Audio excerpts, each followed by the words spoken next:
En el libro Mente, Carácter y Personalidad, tomo 1, capítulo 30, Egoísmo y Egocentrismo, refiriéndose a Cristo, nos dice así: el ejemplo admirable de Cristo, la incomparable ternura con que compartía los sentimientos de los demás, llorando con los que lloraban, regocijándose con los que se regocijaban, debe ejercer honda influencia en el carácter de que los siguen con sinceridad. Con palabras y actos bondadosos tratarán de allanar el camino para los pies cansados. Hemos visto dos ejemplos de que no conocíamos las motivaciones. Solo porque la palabra de Dios nos habla qué motivaciones habían, es que vemos que el llorar no era la expresión real de los sentimientos. Pero en la historia de la redención, el capítulo que habla sobre la caída de Lucifer, aquí encontramos algo impresionante. Yo creo que nunca nosotros imaginamos a los ángeles llorar, a no ser por algunos comentarios que encontramos. Aquí nos dice que los ángeles desleales trataron de reconciliar con la voluntad de su creador a ese poderoso ángel rebelde. Justificaron el acto de Dios al honrar a Cristo y con poderosos argumentos trataron de convencer a Lucifer de que no tenía entonces menos honra que la que tenía antes que el Padre proclamara el honor que había conferido a su Hijo.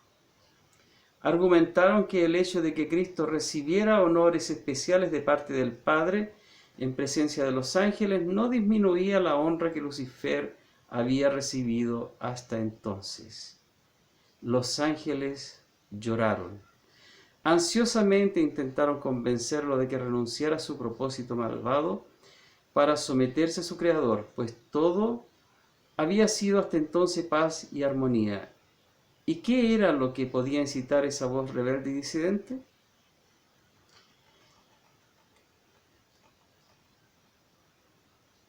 Cuando nosotros pensamos en el rey David, nos viene a la mente inmediatamente sus pecados. Pero tenemos que, en la otra platillo de la balanza, poner su arrepentimiento. Hay un capítulo que se llama David sube el monte de los olivos. Y aquí nos comenta el versículo que se encuentra en 2 de Samuel 15:30, diciendo así: cuando David subió al monte de los olivos, llorando, llevando la cabeza cubierta y los pies descalzos. Si fuera una persona común no sería tan impresionante, pero era el rey de Israel. El Señor lo miró compasivamente. David iba vestido de cilicio y la conciencia lo atormentaba. Demostraba su contrición por las señales visibles de la humillación que se imponía. Con lágrimas y corazón quebrantado presentó su caso a Dios, y el Señor no abandonó a su siervo. Jamás estuvo David tan cerca del amor infinito como cuando, hostigado por la conciencia, huyó de sus enemigos, incitados a la rebelión por su propio hijo. Dice el Señor: yo reprendo y castigo a todos los que amo, sé pues celoso y arrepiéntete. Pero el ejemplo que más nos debe inspirar para vivir esta experiencia es Jesús. En Mente, Carácter y Personalidad, que hemos mencionado anteriormente, vamos a ver otro capítulo que nos dice así: bienaventurados también los que con Jesús lloran, llenos de compasión por las tristezas del mundo, y se afligen por los pecados que se cometen en él, y al llorar no piensan en sí mismos. Jesús fue varón de dolores, y su corazón sufrió una angustia indecible. Su espíritu fue desgarrado y abrumado por las transgresiones de los hombres. Trabajó con celo consumidor para aliviar las necesidades y los pesares de la humanidad, y se le agobió el corazón al ver que las multitudes se negaban a venir a él para obtener la vida. Hay dos momentos en la vida de Jesús que se resumen en dos palabras: Jesús lloró. Generalmente es el versículo más corto que aprenden los niños, solamente dos palabras: Jesús lloró. Y esto fue que está en el capítulo 11 de Juan, cuando Jesús se conmovió al ver a Marta, a María, que lloraban la muerte de su hermano. Al ver a la gente, dice, se conmovió de espíritu. Pero también él, al leer el corazón de los que estaban ahí y verlos llorando, pudo comprender que el sentimiento supuesto que expresaban no era sincero, era fingido. Al llorar también estaban pensando cómo terminar con la vida del Mesías. Entonces nosotros, como humanos, muchas veces nos equivocamos, pero Jesús no. Jesús conocía el corazón. Lloró por Marta, lloró por María, también el deseo de toda la gente nos explica que Él llora por todos los que sufren la pérdida de un familiar. Él está junto a ellos para consolar,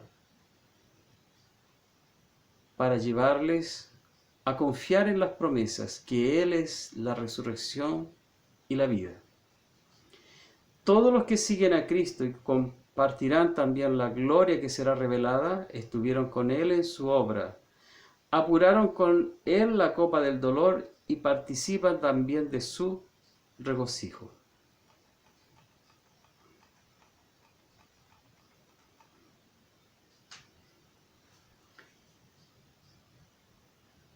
Otro pasaje de párrafo de este libro nos menciona cómo es que Jesús podía consolar. Dice, por medio del sufrimiento Jesús se preparó para el ministerio de consolación. Fue afligido por toda angustia de la humanidad, y en cuanto él mismo padeció siendo tentado, es poderoso para socorrer a los que son tentados. Esto lo encontramos en Hebreos 2:18, en Isaías 63:9, porque de la manera que abundan en nosotros las aflicciones de Cristo, así abundan también por el mismo Cristo nuestra consolación. Padre de misericordia y Dios de toda consolación, nos consuela en todas nuestras tribulaciones, para que podamos también nosotros consolar a los que están en cualquier tribulación. Quien haya participado de esta comunión de sus padecimientos, tiene el privilegio de participar también de su ministerio. El Señor tiene gracia especial para los que lloran, y hay en ella poder para enternecer los corazones y ganar las almas. Su amor se abre paso en el alma herida y afligida y se convierte en bálsamo curativo para cuantos lloran. Es por eso, hermanos y hermanas, y todos los que escuchan en este momento, para realmente vivir este pasaje vivir espiritualmente este pasaje de Mateo capítulo 5, versículo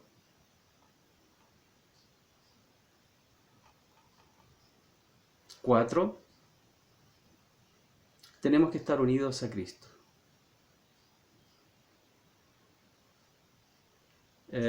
Hay una ocasión en que dos discípulos le pidieron a su madre que hablara con Jesús y le hiciera un pedido que originó que todos los demás discípulos se enojaran.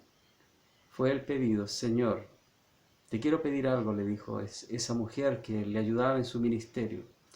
Quiero pedir que uno de mis hijos se siente a tu derecha y el otro a tu izquierda. Y Jesús le dice: el que se siente a mi derecha o a mi izquierda no depende de mí, sino de mi Padre que está en los cielos. Pero le dice, tengo una pregunta para ellos. ¿Ellos están dispuestos a beber de la copa que yo beberé? ¿Están dispuestos a caminar el camino que yo caminaré? Y ellos que estaban allí presentes dijeron, estamos dispuestos. De hecho lo estaban, en ellos había sinceridad. Fueron discípulos que sufrieron por el Evangelio y participaron de los sufrimientos de Cristo. Solamente de esta manera podemos recibir la segunda parte de este versículo. Dice: recibirán consolación. Jesús envía su Espíritu Santo para que consuele nuestros corazones. Que este sea nuestro pensamiento, nuestro deseo, estar con Jesús en todo momento. Es mi deseo y oración.